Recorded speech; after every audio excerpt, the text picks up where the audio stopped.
I'm Christine with Tidewater Renaissance Fighting Arts. We're based out of Hampton Roads, Virginia, here with Tim, one of our other instructors here as well.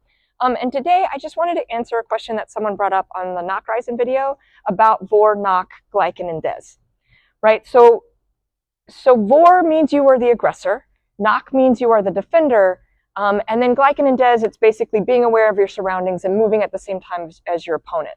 So in the context of Nachreisen, you are absolutely correct in your question that the person utilizing Nachreisen is typically moving second, right? I'm requiring, or what I'm looking for to do Nachreisen is my opponent to move first. That's how I'm landing my cut. It's following after his action. So he has Vor, but I'm using Nach to make the striking action, right? So if he were to throw an Oberhau at me and I do his Werk as that is, I am in Nach, but I have killed him because he was in Vor. I've used Nachreisen to come around behind him. Now, in the context of him changing guards, it may not quite line up that way. If he's not making an aggressive action, he's just changing a guard, and I use Nachreisen, then I would have Vor. But in that context, I do need to move at the same time as him, because if he strikes and I don't do anything, or I'm late on that, I am going to get hit. Now, on a slightly deeper discussion, right, how can I make sure, right, one of the reasons in the German style they want us to have Vor and not Nach is I have less to think about if I'm pressing my opponent, right? I know what I'm going to do. I have a myriad of options. I know what I'm going to do, and I can anticipate a counter to then make my continuous flow of an action against him. So how can I make sure that he's going to throw that Oberhau at me so that I can then follow with this Werk on the backside?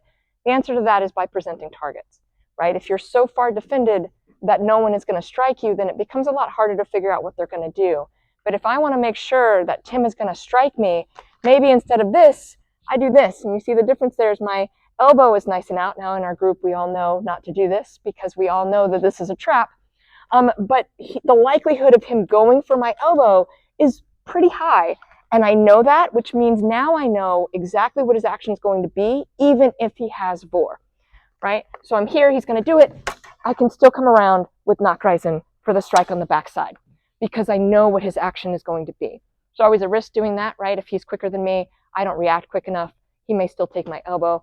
We see this a lot, you know, anytime you're baiting someone. Now I can't use Nachreisen here, but if I'm low here in Nebenhut, my hands are a target. I know my hands are a target. I know this is likely what he's going for. So when you're fighting, when you're getting into guards, different guards are meant to bait in different ways, but you can also force a bait to force an action. So I hope that helps answer the question about Vor, Nach, Gleichen, and Des. As always, if you have any questions, please feel free to drop it in the group below or in the comments below. And I also want to apologize it took so long to get to this. I was out of town and then I was sick. So sorry it took about 3 weeks to answer your question, but I hope this does. So once again, I'm Christine with Tidewater Renaissance Fighting Arts, here with Tim, based out of Hampton Roads, Virginia. We will see you all next time. Thank you so much.